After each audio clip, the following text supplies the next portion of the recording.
Well, good afternoon, everyone. It's a great way to start the afternoon. It's really uplifting.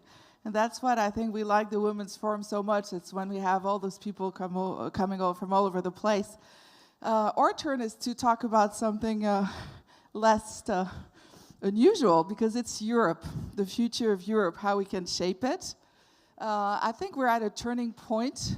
The Brexit took us all by surprise. It was a difficult time to understand that the United Kingdom was actually going to leave the European Union.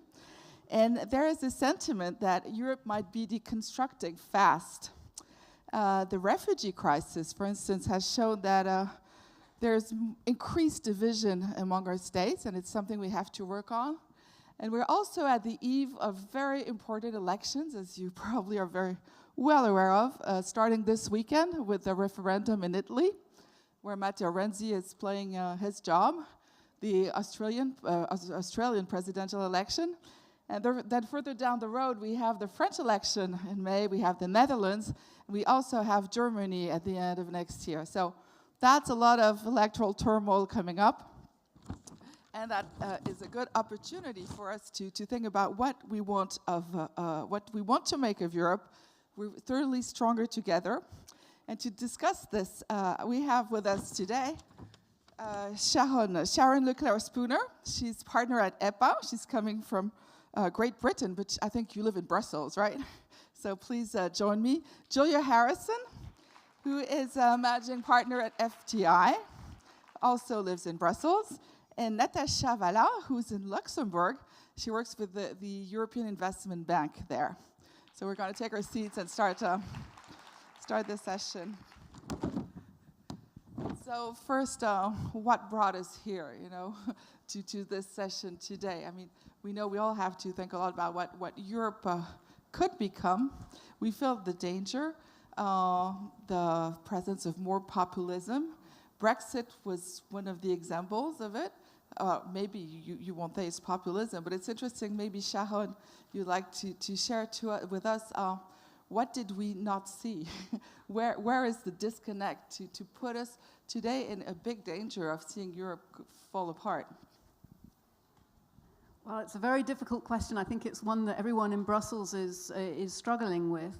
And I think that there is really a lot of feeling of disenchantment.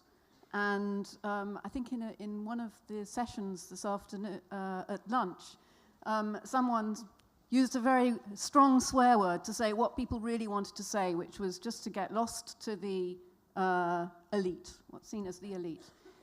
So I think that there's a very large element of protest vote, just like there is protest vote in the Trump election as well.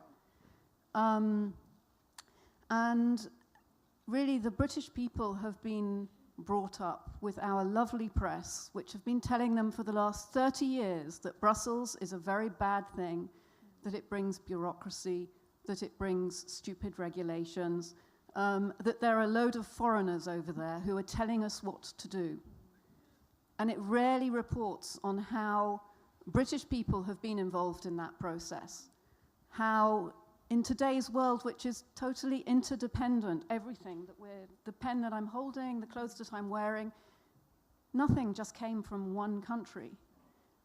We live in an interdependent world where we need to have systems like that which have been developed by the EU, imperfect as it is, to work out how to deal with that interdependence. And we will not be getting our sovereignty back. We will be losing our sovereignty, losing more of our sovereignty as a result of this decision. So it makes me very sad. I think it was very interesting to see some polls that were carried out of people around Europe and around the world asking them how they felt about Brexit. And more than 60% said they felt sad.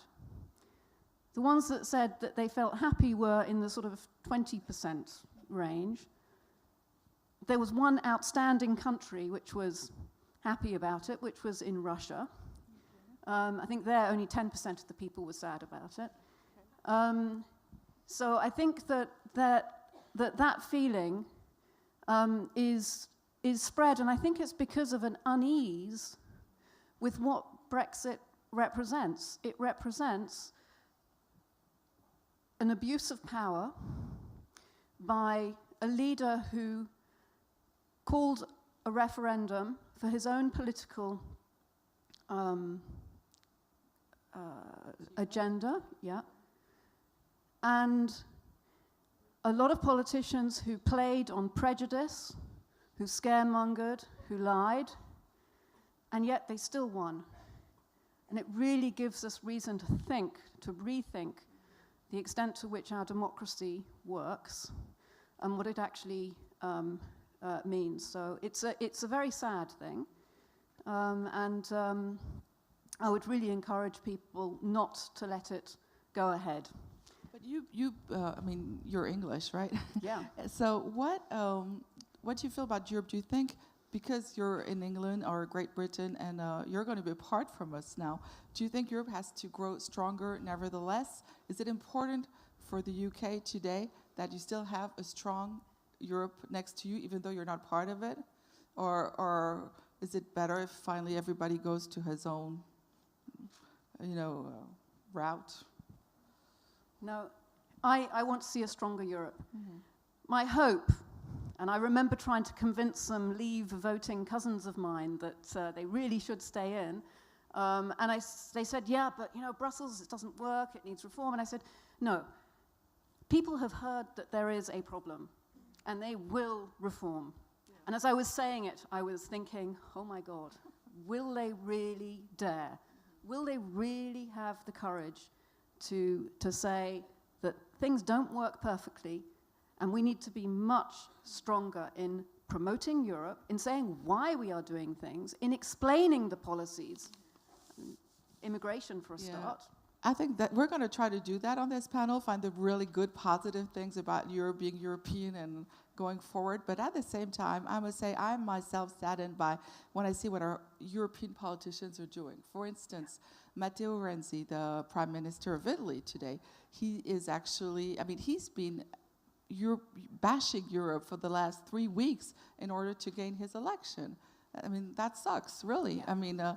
How, I'm sorry to say it that way, it's a little familiar, but they're just not responsible. They're not helping here. So there's problems with the political actors too, I think. Yeah. They're not that involved in building Europe themselves. I think you hit the word, which is responsibility, and a sense of responsibility. We've all got so used to taking our rights for granted and not taking on our responsibilities. And our politicians, the way that they are maintaining power is through popular appeal, and it's not necessarily through taking responsible decisions, and that has to change. And that's where I think that women really have a role to play, because I think that women tend, not with a lot of exceptions, I'm afraid, but tend to be a little bit more responsible in looking at what we're trying to achieve together. So, yeah. What do you think, Julia, of this disconnect, with the elite? Do you really think there's no way we can pick up the things and build again together? Is there really such a... No, I don't think that there is no way to do that. I think that part of the theme that was coming up yesterday in various discussions I heard was about optimism, and I think it's really important to hold to that and to build very specific, concrete actions that are based on what we've learnt from what's going on. And I think, just to Sharon's point, it's really interesting, that one talks about, leaders who are sort of either twisting things, or the politics are not really, positive and optimistic and taking account of what the broader populations in different member states are saying. Because actually, I don't think that's doing any good. We ran a panel workshop yesterday, lunchtime, and amongst about 60 people drawn from everybody, in the audience here, there were overwhelming themes that drew people together, where they came together and said, this needs to be addressed, we need to learn from that. Common education was one. Is there a way that we can actually teach people a common European history as opposed to a desegregated one? Another theme was inspirational leadership. So, you know, as you were saying, if people are taking a particular negative and bashing line, it's not necessarily doing them good. Because people are actually looking for, you know, inspiration, for real leadership, for learning and moving forward. And I don't know how the economics will sit with this, but I think if we enter into a period of even more difficult economic times as a result of some of this disaggregation of Europe, I'm sure that will have a further impact. Yeah, it's true, because we feel that a lot of the integration has still to be done. One thing is the monetary union. I mean, we're halfway. We haven't finished it. The defense is also another topic where we're probably going to have to build forces together. What do you think, Natacha, about governance, and especially on the economic side of Europe?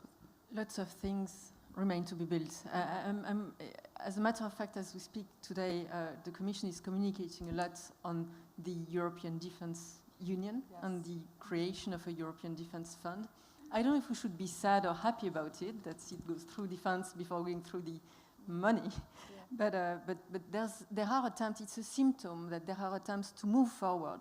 But there's so many things in the way that the only things on which you can move forward are things such as defense. But let me come back to the institutions, sure, that were mentioned. And I think to answer your questions, I think politics and economics are so closely linked together today that an economist cannot say anything useful without looking at what happens at the institutional side and political side. And for institutions, I say, and that's what you said both, there's a distance between the elite, between Brussels and the people. And what I think, there would be easy ways to, it is true that people in Brussels sit far away from the reality, but there should be, you know, institutionalized ways in and out of the Commission. It cannot be that someone, you know, takes a competitive exam when he's 25, gets into his office in Brussels, goes from one Directorate General to the other, but then, you know, 40 years later gets in pension back to his country. It cannot be. I mean, an institution cannot connect to the people that way. Same thing at the more political level, and here I would underline something which links to the role of women. The European Parliament is going to elect its new president. And we have, look at the people who sit in the Parliament.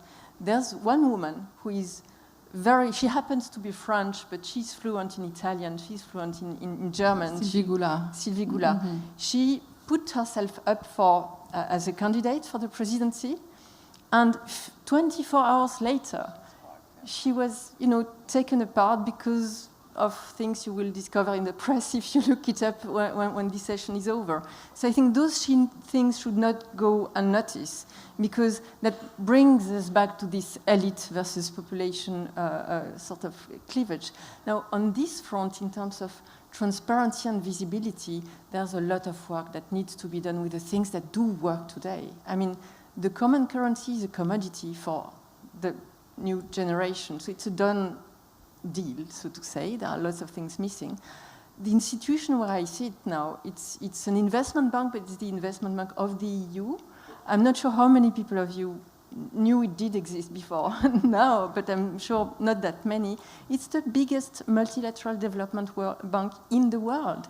It's financing 80 billion every year of schools, hospitals, motorways, innovation, climate change, and this is Europe. Those are all the countries together pooling forces and making things happen. So there are things there, and I want to be optimistic, and I think we should be optimistic and use what is there already up and running and make sure that runs further and brings us over the hump of those political hurdles that are on the way. We've seen some changes lately, because when the last parliament was elected, the leader of that parliament was appointed at the head of the commission, which was the first time it happened, Jean-Paul Juncker, because the right wing had the majority in parliament.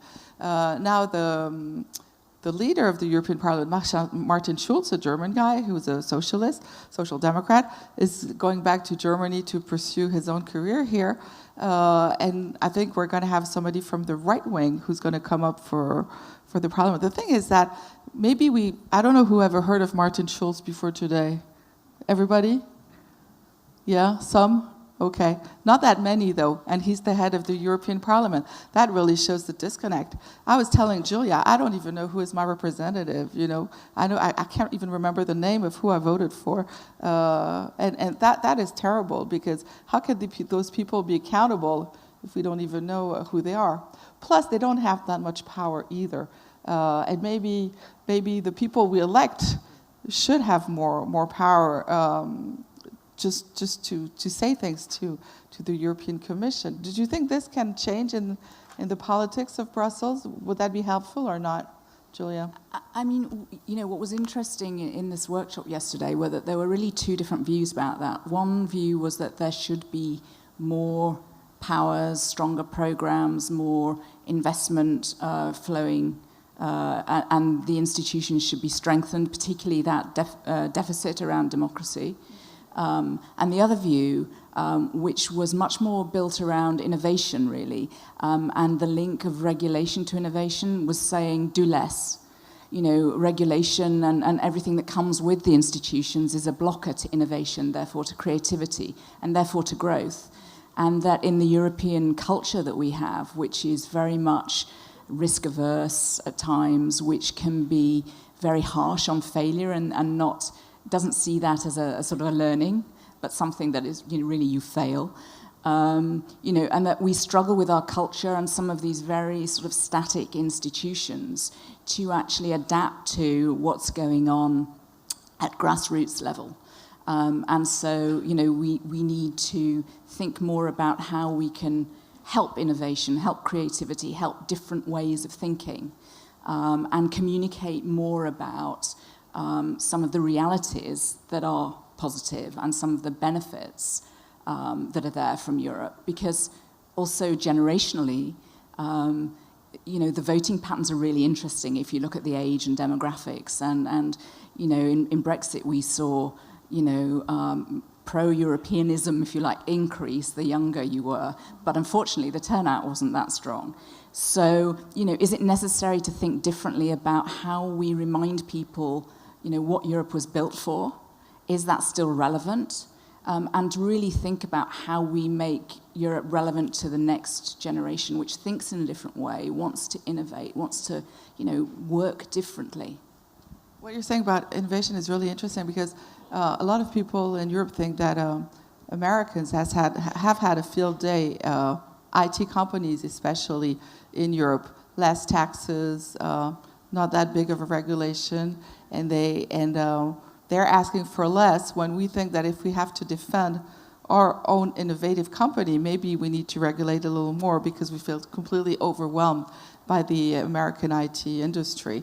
So there's a balance to be found here. I think it's important, again, to have that balance between, this came up again yesterday, the balance between accountability and the role that, you know, each element, business, politics, any type of civil society groups, plays for the broader society, and, you know, that creative growth element. So it's not one or the other. You know, we have to somehow find that typical European balance without it being a soggy compromise that doesn't get us anywhere.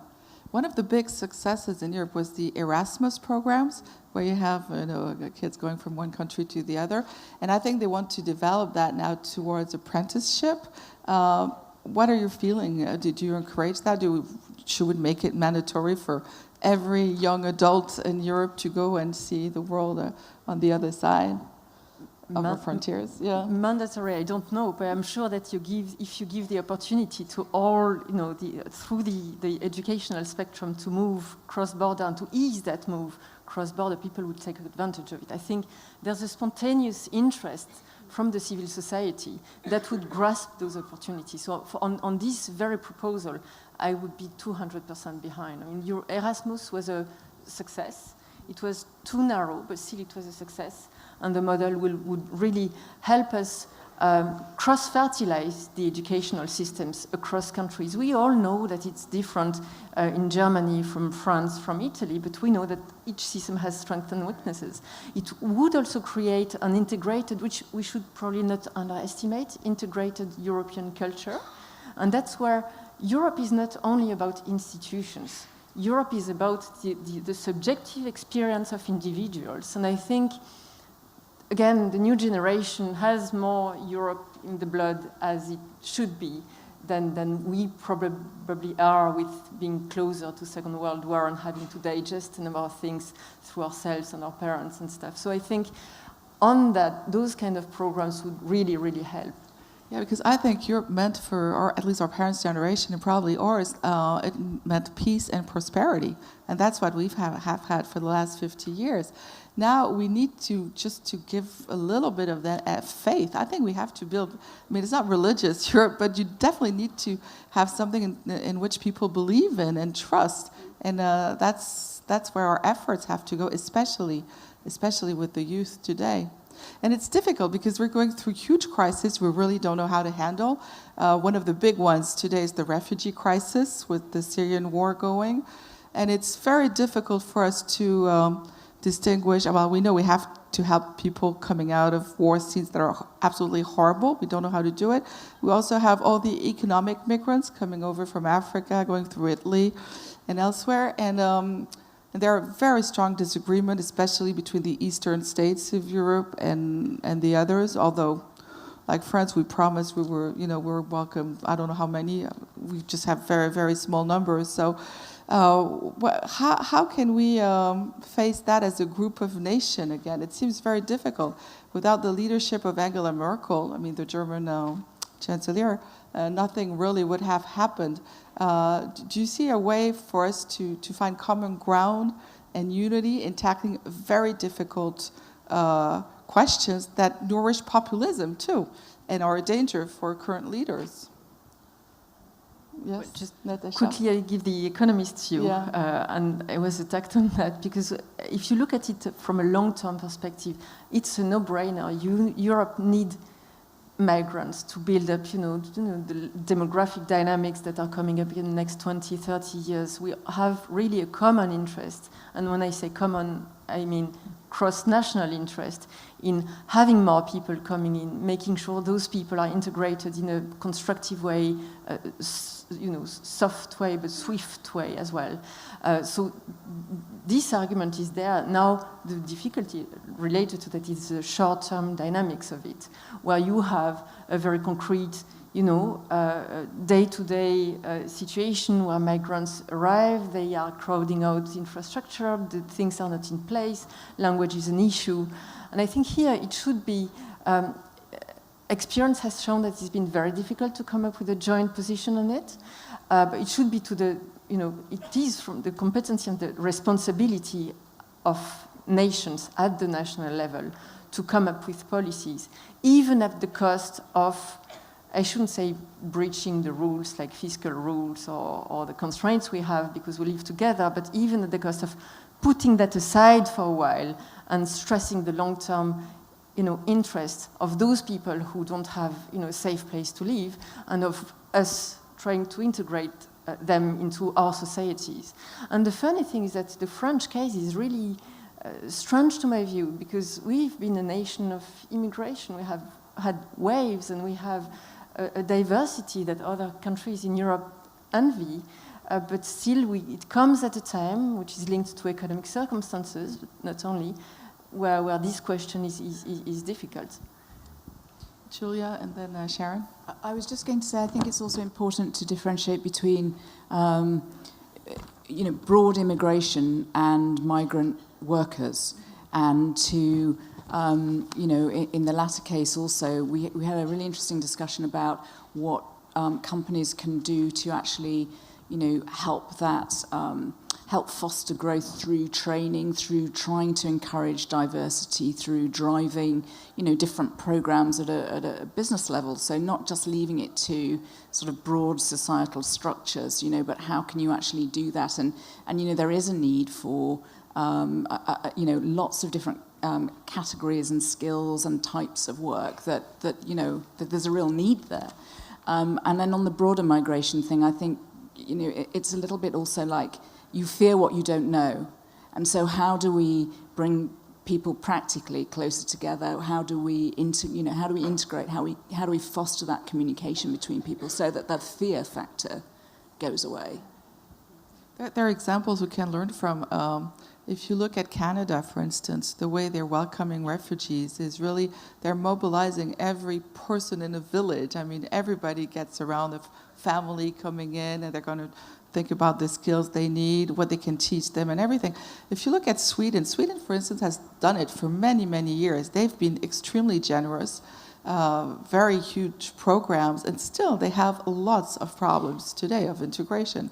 A city like Malmo is almost, it's hard to live there anymore. It's a very dangerous city today, and a lot of hatred expressed. I mean, I think if I take a very just an anecdote, but very personal, you walk out of the Eurostar or the train from Paris in Brussels, and the first thing you see is army tanks. Mm-hmm. 50 meters away from you, walk out of the station, and there are 3 army trucks with soldiers with machine guns walking around everywhere. It's really hard because, we can talk economics, we can talk, business theory, we can talk, but there's a very sort of personal element, and I just wanted to really take inspiration from the rapper beforehand, because she talked about taking up her responsibility, and I think we haven't yet found a way to get everybody to take up their own personal responsibility, and I know that's very theoretical. But we all live this day to day. So how can we do that in a very practical way? What can we do to, get scale and to grow that momentum through, grassroots movements, which are not about populism, about right wing, but which are about, a positive, constructive, taking a responsibility in the framework of democracy. And for me, that's missing in our political and our social world at the moment. It's interesting what she's describing, because I feel that it's what's happening in America right now with the Democrats. They've been so, appalled by the Trump election.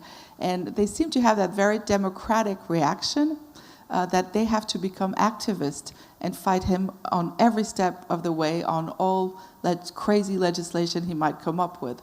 They might not all be crazy, but some might, and they want to fight back as individual and activists.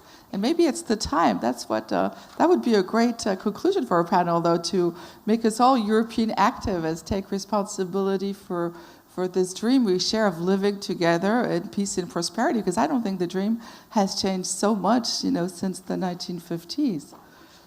Sharon? No, I have to agree. I think that the dream is still there, but it's maybe not felt by people. If we come back to the Erasmus, I think Erasmus is indeed very, very important. Euractiv is looking at an Erasmus for journalists as well, because even if you don't move, if your journalists are sometimes providing a perspective from a different country, this would really help. In the UK at the moment, in the press, there's a kind of delusion about what is going on with respect to the Brexit. So just to describe Euractiv, maybe not everybody knows what it is. If you just can tell us in one word or one sentence. It's a media. It's in 12 different languages, and it's on European policy. It was set up with the objective of providing more transparency about what goes on in Brussels, what goes on in EU policy making, and now we have a network of partnerships with leading journals around Europe, where we want to really promote, and it's now just beginning, so that if there's an interview in Tagesspiegel, that it will be then published in Spanish in El País, and the idea is to try to promote awareness of different opinions from different countries. I think it's really important at the moment. It's particularly important in the UK, but unfortunately the UK press don't seem to be so interested in what other journals and other people are saying about what's going on. I'd like to come back on the optimism, because I think it is essential. I think that we need to rebuild Europe. I had the opportunity when I was in 1986, so it was pre-Erasmus. I went on an exchange program to a school in Nancy, where there were students from Eastern Europe, this is pre the fall of the Berlin Wall, and students from Spain. Spain was just joining the EU, and I can tell you that was where I discovered what Europe could do and what it meant. My fellow students from Eastern Europe were really living very difficult lives, and my fellow students from Spain had come out of a dictatorship. Europe was set up with those fundamental values, and it's not just rights, it's also responsibilities, and we need to get back to those fundamentals to remember what it was set up for, and to remake that happen, and to say, well, yes, okay, the institutions, sometimes they're a bit of a pain, they need reform, they need to do exactly what Natacha said, that the officials need to get experience outside of Brussels. Everybody in Brussels needs to have experience living and working outside of the Brussels bubble, and just like it would be good to have more people coming from around Europe to spend a bit of time in Brussels and to discover that Brussels is not made up of these sort of monstrous bureaucrats. Each one of them is an individual with their own dreams that came to Brussels, many of them, most, with a passion to help build that Europe. And that has not gone away. People have got cynical. It has not gone away, and we need to revive that. And we also need to revive it in the social media, in discussions. We need to respond back to all of this horrible scaremongering and mixing up of things. You talked about immigration. Right. There's such a mix-up between a refugee crisis, and I look at Aleppo and I see Dresden. I mean, this is not a kind of just an invasion of some sort. It is a horrible humanitarian situation. And we should be helping those people. And we should be ashamed of some of the way in which that has been treated in the press.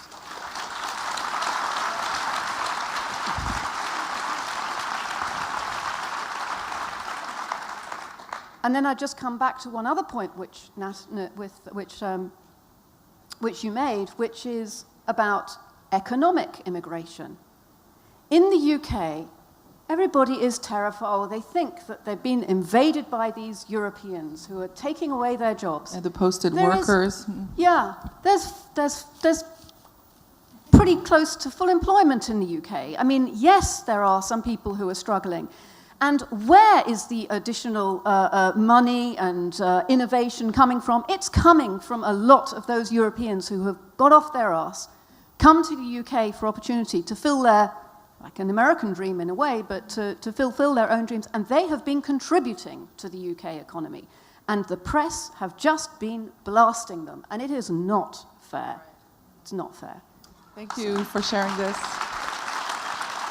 Yes. If you have some questions, I think we have a little time left. So please, there's a hand here. If somebody has a mic, some hands behind me too. So whoever has a microphone and can bring it over, it would be really nice. Jennifer, I think there's a lady. Okay. Hi, I'm Abby. I'm an Australian, but I'm studying abroad in France currently. You spoke a lot to press consolidation and how this was affecting the perception of refugees within, and other thing, Europe within the UK. I'm sorry about Rupert Murdoch. I'm sorry that he's a thing on behalf of Australia. But basically, what do you think that Europe can do to combat press consolidation and the problems that come along with that, if that's possible? My husband at the moment is doing a tour of Europe, meeting the editors of a number of leading press. The real problem actually, I mean, a lot of it is to do with economics, because the economics of good journalism is real tough at the moment. It's real tough. And unfortunately, what brings in the people and where the Murdochs and others make their money is with, stupid. Sorry, this is my view. Tabloid press. But with a lot of rubbishy stuff which people enjoy. It can be fun or what have you. But where's the money for the investigative journalism that we were all so proud of in the past? It's difficult. I mean, it must be difficult at Les Echos. Well, I've written some stories about that, and especially in the United States, where now you have philanthropy journalism, and you have foundations who are just putting millions of dollars on the table to have investigative journalism. And now, I think it was Res Publica, they already have 2 or 3 Pulitzer. And but you need philanthropists for that today, and it seems that it's the new model of working in America. I saw a hand over here, but you don't have a microphone, so I'm not sure about. I think somebody's bringing you one. Is there any other questions? If you can raise your hand, so yeah. Thank you very much. Thank you for the discussion. My name is Leclercq. I'm a Sciences Po and HEC Paris student. I would like to thank you for touching upon the Erasmus generation, which I am part of. I was very lucky to be able to spend 1 year at the London School of Economics, where I have lived the European dream that you're talking about. I have been traumatized personally, by the Brexit, because I came back to Paris and learned about that. And I thought this was not possible.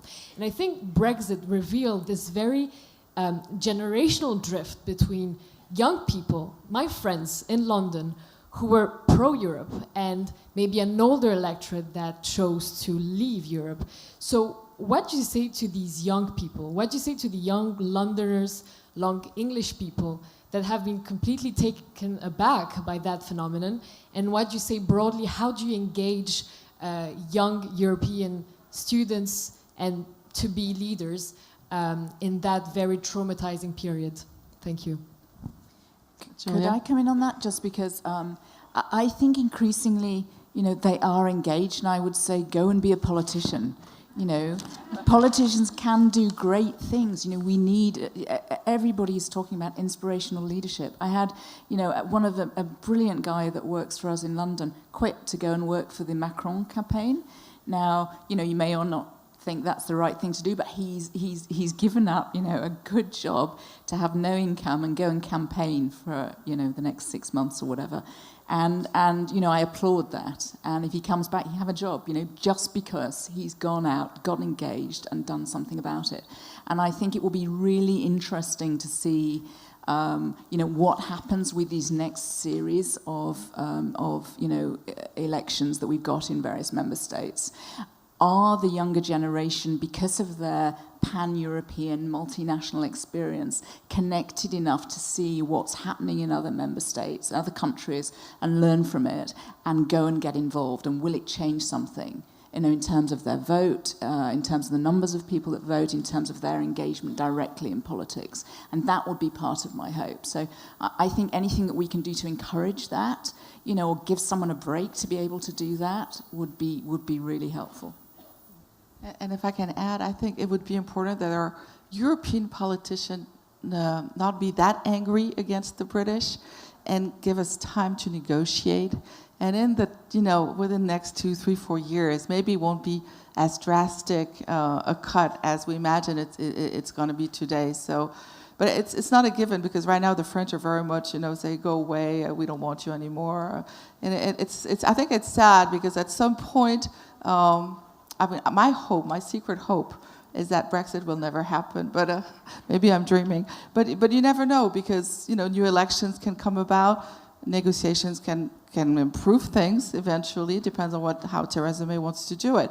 So then you can always move to Ireland, if you're British, and from there try to rebuild Europe. Any other questions? Please raise your hands, and we'll try to find We have about 5 more minutes to go, so if anybody has something to say. Yes? Hello. Another Brit, a former Erasmus student. I studied in Montpellier, and now I live in Zurich. So I feel very, very European. So I'm optimistic. I also hope that Brexit will never happen. But being a bit more realistic, what does it look like for the UK outside of the European Union? Can you give me some hope? So, Sharon, Julia, I don't know. How do you see the UK outside? Well, I think that the fact that a lot of people think that it's a shame that Brexit is happening and don't think it's the right thing. There are those who think, well, finally we can get on with really creating that strong federalist Europe that the Brits have been sort of holding us back from doing. I think that the two things can actually happen in parallel. I mean, I think that if the EU, if we have a stronger core Europe, where the European dream is sort of further pursued, and there is a clear communication and a clear response on questions like immigration and the refugee crisis and on human movement, because there's a lot of concern about that in the public right across Europe. So if our European leadership can come out more convincingly and more clearly on that, then maybe we could see some kind of change. Now, in Brussels, when I say I do not accept the vote for Brexit as a democratic representation of the will of the people, I do not accept it, and I'm told, you're deluded, just accept it, get on with it, it's a decision. My answer is no. It was on the basis of lies. It was on the basis of prejudice. It's only 52% of whatever, 60% of the population. And where were all those young people? The young people wanted to stay in. A lot of them didn't vote. A lot of them couldn't vote. My 17-year-old could not vote. When the Brexit vote came out, she called me up, and I was on my way back from London because I'd been campaigning, and she said, "Oh, Mummy, I need to see you. I just want to cry with you. What is going on? They're taking away our future." Now, so the young people, the Erasmus crowd, they should stand up and say no. Just say no. 48% of the population did not support it. Any company that were going to change its fundamental constitution, any trade association that is going to change its articles of association needs a 75% vote or a 66%. Most votes for laws require qualified majority. Don't tell me that 52% is a reason to take our country out of Europe. Thank you. This lady.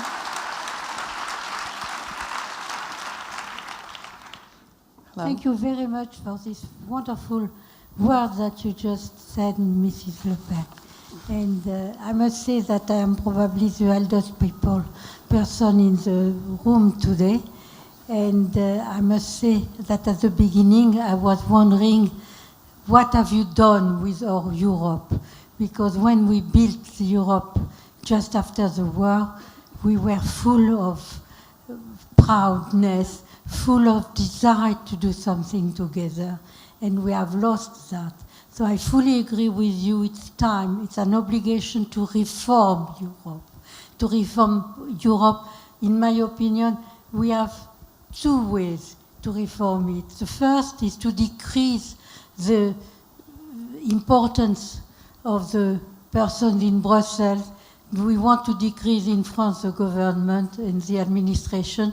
We have to do that in Brussels also, in my opinion. We have to have a Brussels stronger and fewer. Exactly.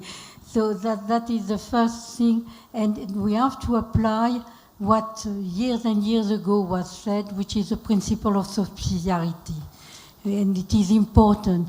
It is stupid to have Brussels asking what we have to do with our cheese in France or with our pork in France. They have not been done, in fact, that, and we have to change that. That, in my opinion, is the first thing, the principle of subsidiarity. The second one is to remember and that we have to accept from time to time to receive less and to give a little bit to others. Yes. When Great Britain has accepted years and years ago a devaluation of the pound in order that other people be in a better shape, we have to accept the same thing now. It is an obligation. It is really a cruise for us. So you, the young people, please do that for us. Thank you.